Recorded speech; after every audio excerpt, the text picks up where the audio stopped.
My apologies. Your Excellency, Secretary of State for Environment of Angola, Mrs. Paula Francisco, welcome. Distinguished guests, ladies and gentlemen, welcome to our side event. In order to respond and help minimize impacts resulting from climate change, Angola has implemented several actions for the preservation of the environment in line with the NDCs. And with this, I would like to invite Her Excellency, the Secretary of State for the Environment of Angola to give us her opening remarks. Thank you.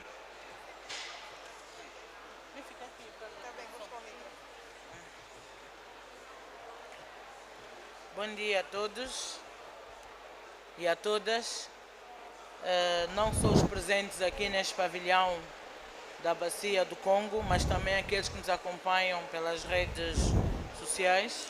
Good morning, everyone. Not only everybody that is following us here in the pavilion, but for everyone is also in the social media following us.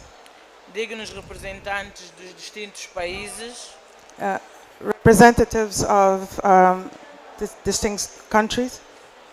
dignos representantes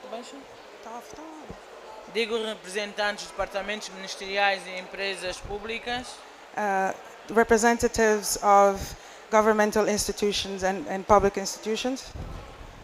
membros da sociedade civil e todo o protocolo observado, Members of the civil society and the protocol observed. minhas senhoras e meus senhores. Ladies and gentlemen, Bem-vindos ao pavilhão da Bacia do Congo na COP27 welcome to the Congo Basin Pavilion at COP27 para dar resposta ou minimizar os impactos resultantes das alterações climáticas. in order to respond and help minimize impacts resulting from climate change. Angola tem implementado várias ações para a preservação do ambiente, Angola has implemented several actions for the prevention of the environment em alinhamento com a sua contribuição nacional determinada, in line with national determined contributions, que faz menção aos diversos setores, which include various sectors, desde a indústria, from the industry, energia, energy, resíduos, waste, agricultura, agriculture, entre outros. and others. Temos o prazer de partilhar que Angola já deu início à materialização da sua estratégia. We are pleased to share that Angola has already started to materialize its strategy.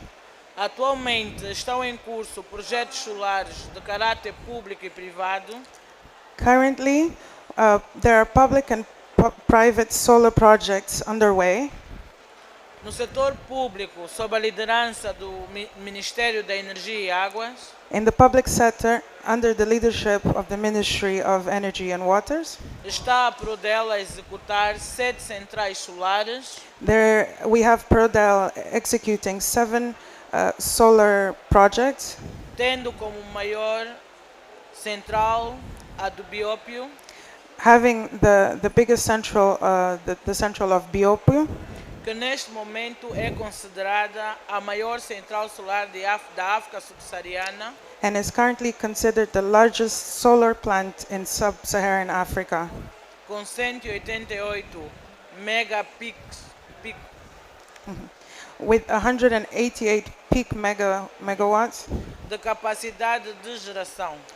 with the capacity for generation. Ainda a Prodel, Prodel itself neste momento, já tem contratualizados mais de 100 projetos solares em todo o país. is at the moment already implementing more than 100 solar projects throughout the country. Na perspectiva das parcerias público-privadas, In the perspective of the partnerships for public-private partnerships, temos 2 iniciativas da Sonangol, we have 2 initiatives by Sonangol, a Central Solar do Caraculo, the Karakulu Solar Central, ENI, e Central Solar de Quilemba da Total Energy, and the Kilemba Solar Central by Total Energies, com 50 megawatts pico e 80 megawatts pico. with Megawatt. 50 peak megawatts and 80 megawatts peak, respectively, de capacidade de geração respectiva. with the capacity to generate, respectively. Esta iniciativa da Sonangol This initiative by Sonangol é a demonstração clara que Angola está aberta ao investimento nacional e internacional privado is the clear demonstration that Angola is open to national and international private investment, pelo que, caros países presentes, aguardamos os vossos investimentos com ansiedade. which, therefore, dear countries present, we eagerly await your investments, Pois os mesmos contribuirão para a mitigação dos efeitos das alterações climáticas. because with them we'll contribute to mitigating the effects of climate change.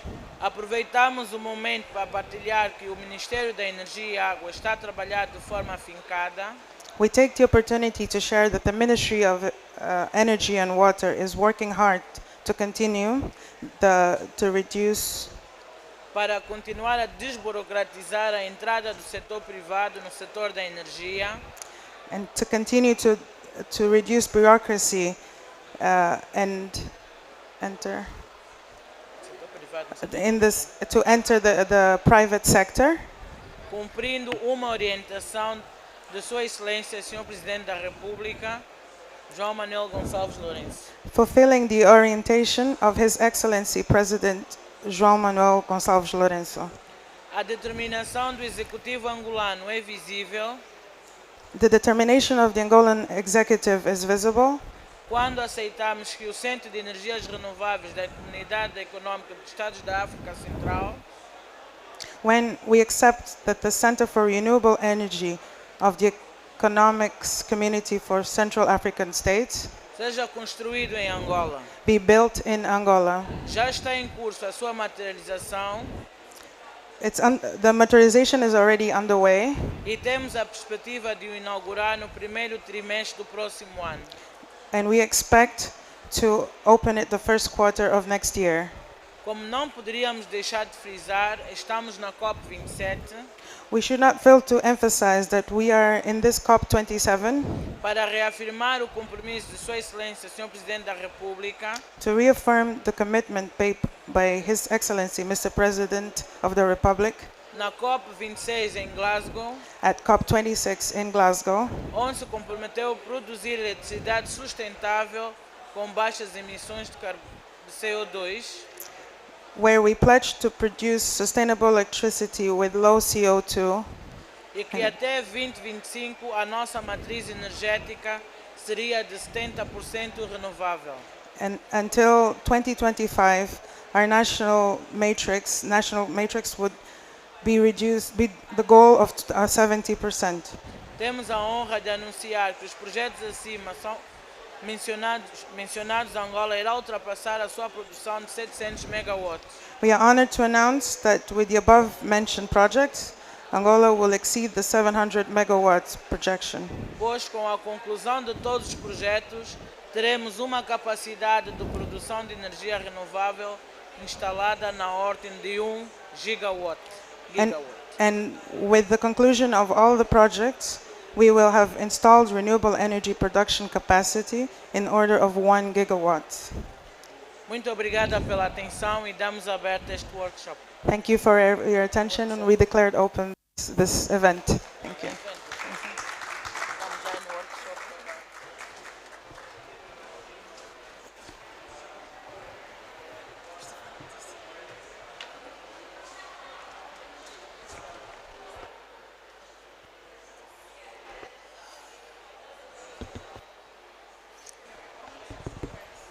So, to present the first presentation, I would like to call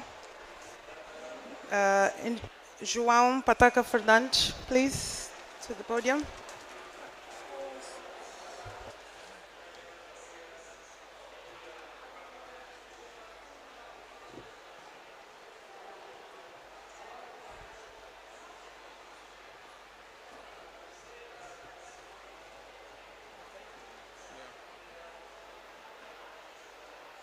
Acho que o pessoal de lá é que tem que mudar, não? Já está.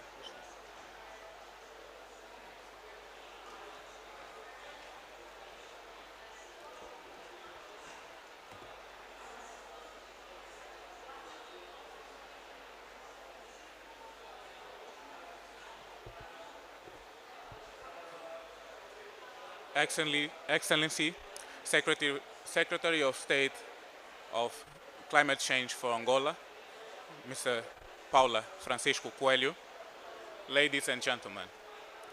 I would like to present to you the renewable energy Angola towards sustainable development. And my presentation will be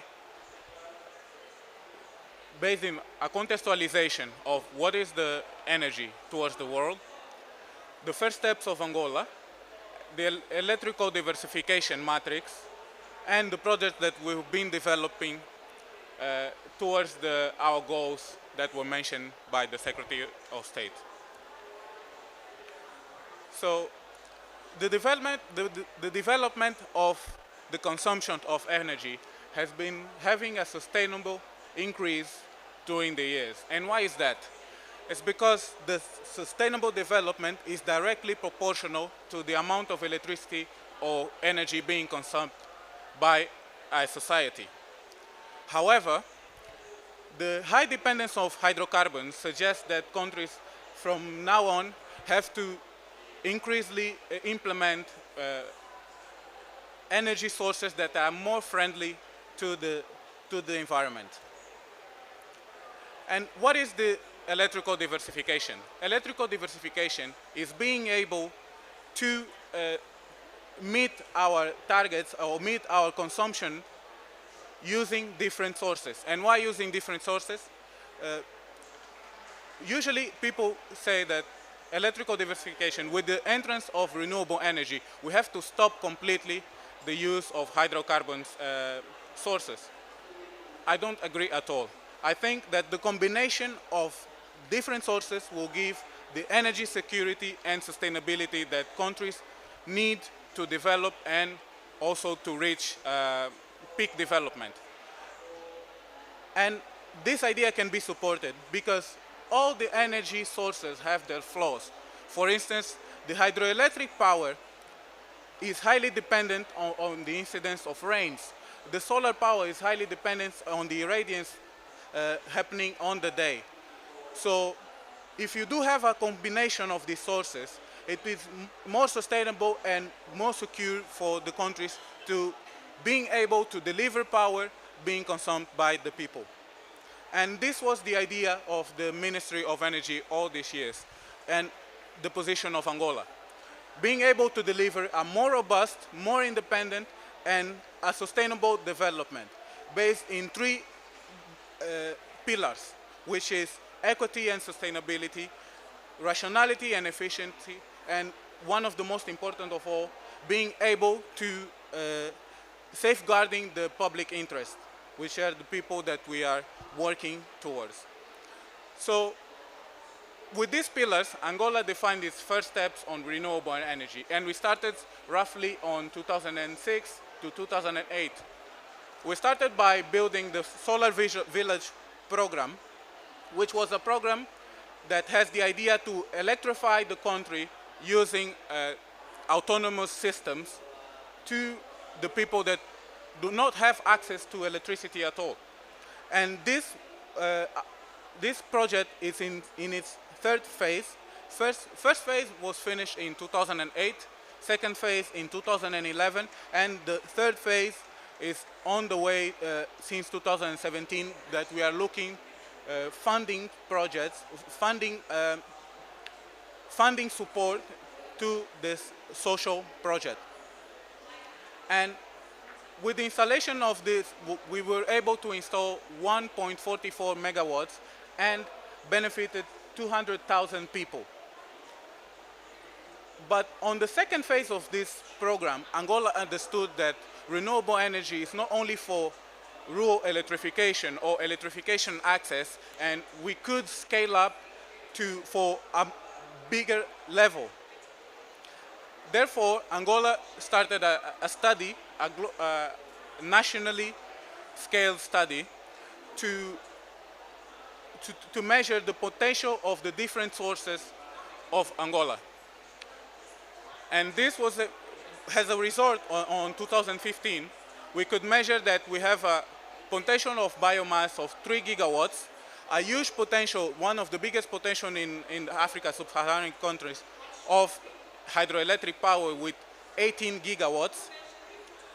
We were able also to identify the places in Angola which we are able to produce wind power with more than 4.3 average speed of wind. And the most important of this study was the solar identification. We were able to identify that Angola has a very very big capability of producing solar with an average irradiance of 1,370 to 2,100 per year, which is one of the biggest even in the world. So after this study, which was very important to define our objectives, we were able in 2017 to define specific targets. And these targets were having an installed capacity of 7,500 megawatts, having 70% of non-polluting sources, and having 7.5 renewable energy generation in our matrix with 800 megawatts. And this was defined in 2017. We were able also to put that in our NDC national contribution determined, and also was mentioned by our president last year in COP26 in Glasgow. So what has been Angola doing since 2017? In 2017, we had an electric matrix that was only composed by hydroelectric and thermal power, with hydroelectric with 53% and thermal power with 47%. And this was where we defined that we have to increase the entrance of non-polluting sources and not depend only on the hydroelectric power and thermal.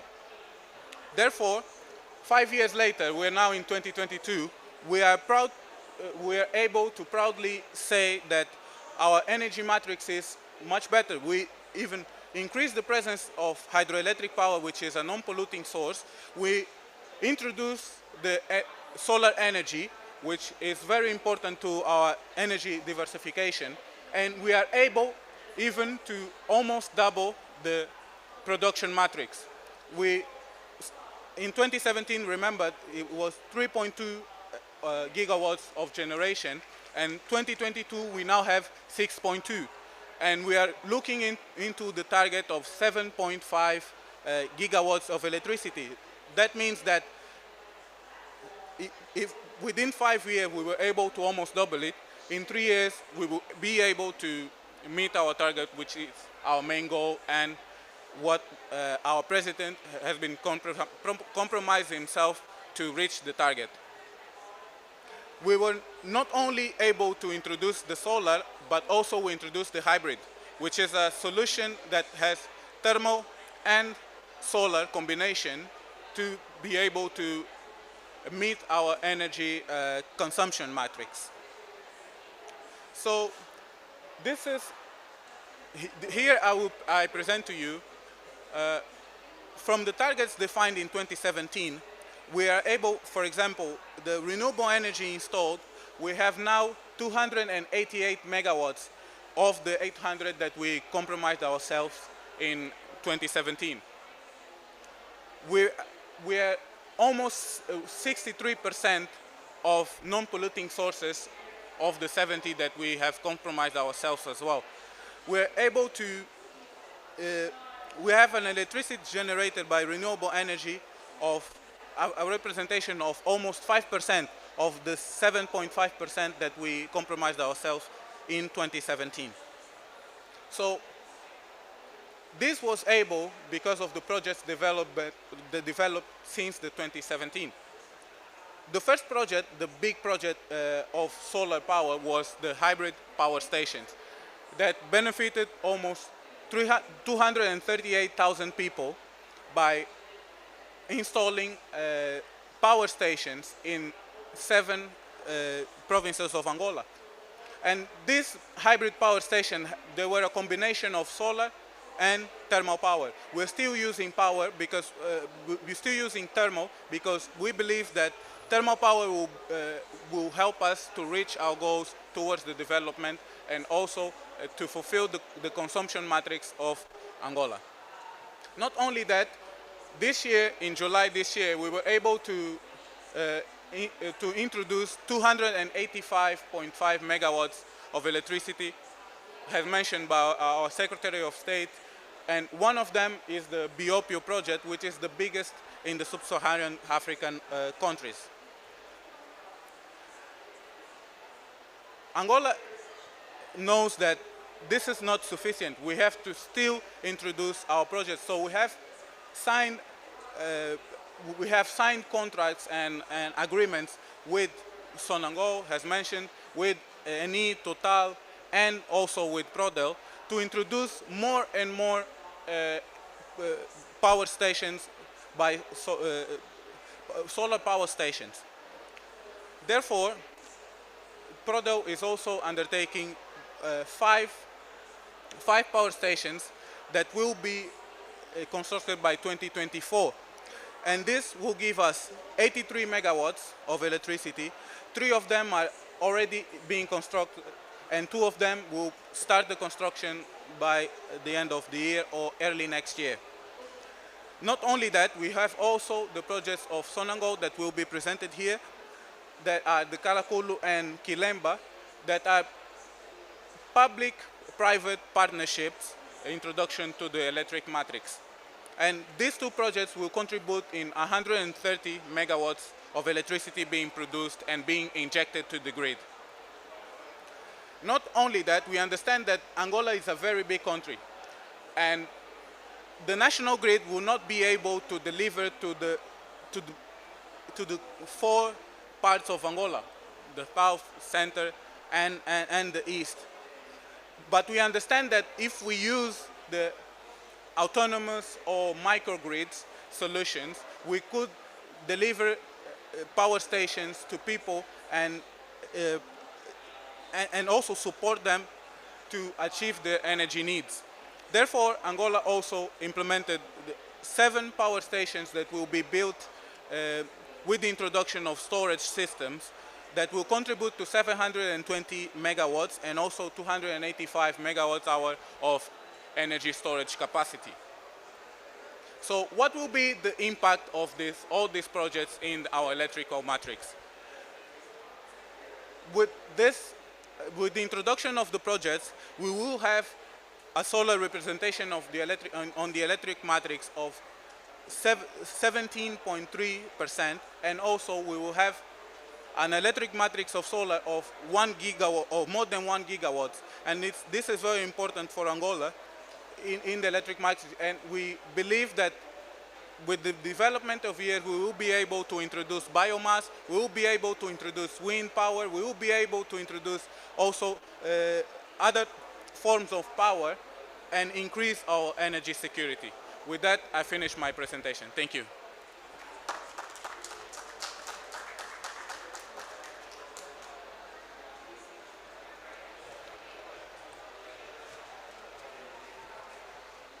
Thank you very much, João, for your lovely presentation.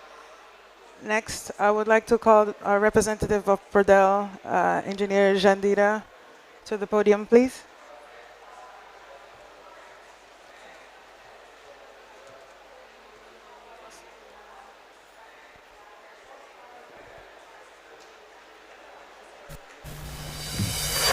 Mais eletricidade.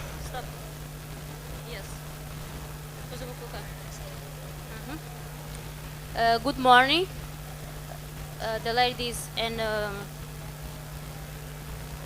misters. This short video you are about the seashore or the comments, the produce more the electricity with less carbon emission in the order to contribute to better environment. At the moment, please attention your video. Mais eletricidade com menos emissão de carbono. Melhor ambiente. Seja muito bem-vindo aos parques fotovoltaicos de Benguela. Os parques fotovoltaicos de Benguela, nomeadamente de Baía Farta e de Biópio, integram um programa maior que promete revolucionar o acesso à energia elétrica em Angola. Trata-se do maior projeto integrado de intervenção em energia renovável pública na África subsaariana.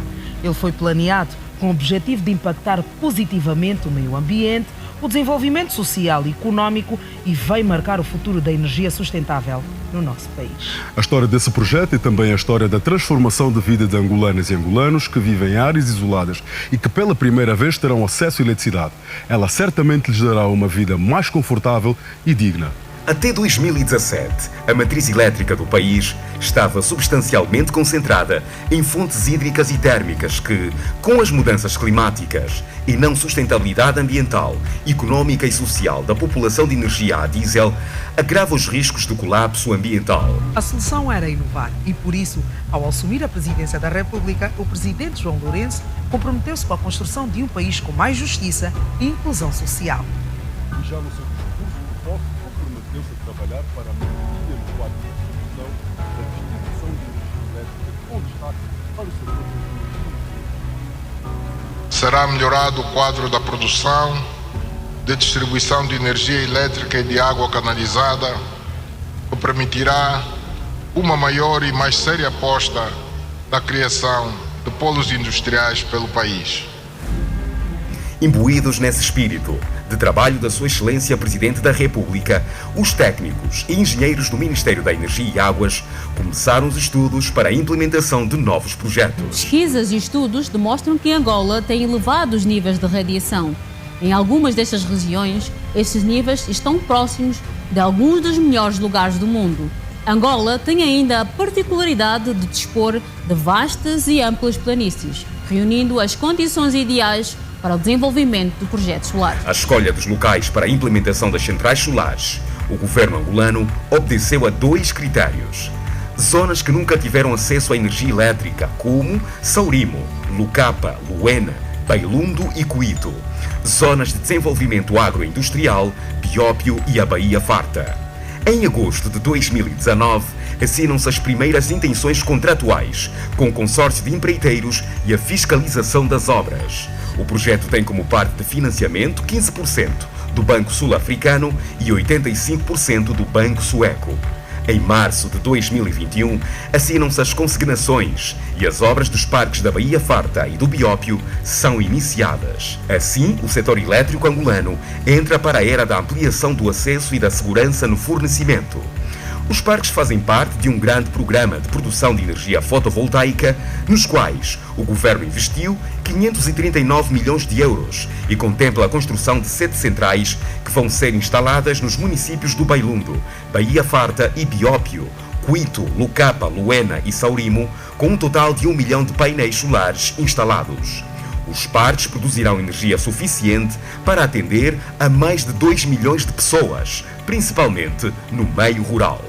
Boa parte da população que vive em áreas isoladas vai ter eletricidade pela primeira vez, com a particularidade de ser energia limpa, evitando a emissão de mais de 900 mil toneladas de dióxido de carbono por ano e uma economia entre 130 e 150 milhões de euros por ano em gasóleo que seriam gastos em centrais térmicas. Até 2025, Angola superará os 70% de potência renovável instalada, uma das maiores percentagens do mundo. Para isso, o governo também investe em outras fontes de energias renováveis, como a da biomassa, gás, eólica e mini-hídricas. O Parque Solar do Biópio ocupa uma área de 360 hectares. Para preparar a sua estrutura e durante 14 meses, 30 caminhões e 38 equipamentos de escavação resolveram o solo, escavando 1.100.000 metros cúbicos e foram cravadas 73.528 estacas, 509.040 painéis solares foram instalados.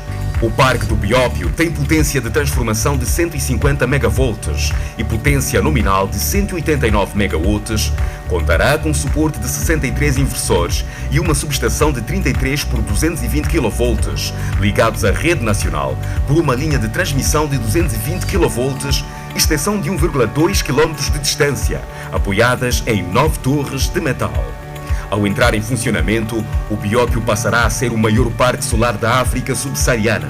Por agora, os parques do Biópio e da Baía Farta vão beneficiar 1,8 milhões de pessoas, economizar 215 milhões de litros de gasóleo por ano e evitar a emissão de 723 mil toneladas de dióxido de carbono por ano. E muito ainda está por vir. No total, 11 províncias serão beneficiadas em 133 municípios e comunas. 9 milhões de habitantes terão acesso a 1.480 megawatts picos de energia limpa e renovável, deixando de queimar 751 milhões de litros de combustível por ano e gerando uma economia de 236 milhões de dólares por ano. Angola definiu a sua contribuição concretizada na redução da intensidade de carbono na produção de energia elétrica no horizonte até 2025. Reiteramos aqui a firme vontade e determinação de Angola continuar comprometida com a ação climática e com a adoção de um modelo de desenvolvimento de baixo carbono. Trabalhando incansavelmente, o setor de energia e águas insere-se na política estratégica de desenvolvimento nacional para a promoção do desenvolvimento sustentável e diversificado, com inclusão económica e social e a redução das desigualdades. Mais eletricidade com menos emissão de carbono, melhor ambiente.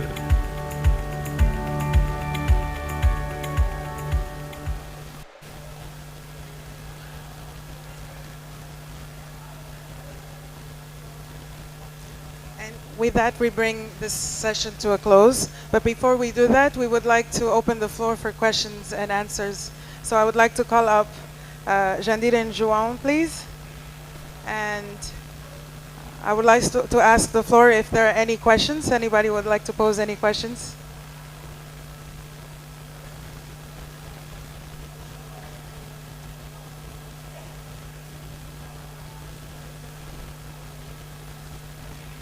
Jandira, João, I don't think there seems to be any questions. So, but in any case, the delegation is here to answer any subsequent questions that might arise. We'd like to thank you very much for your attention and have a great rest of COP. Thank you.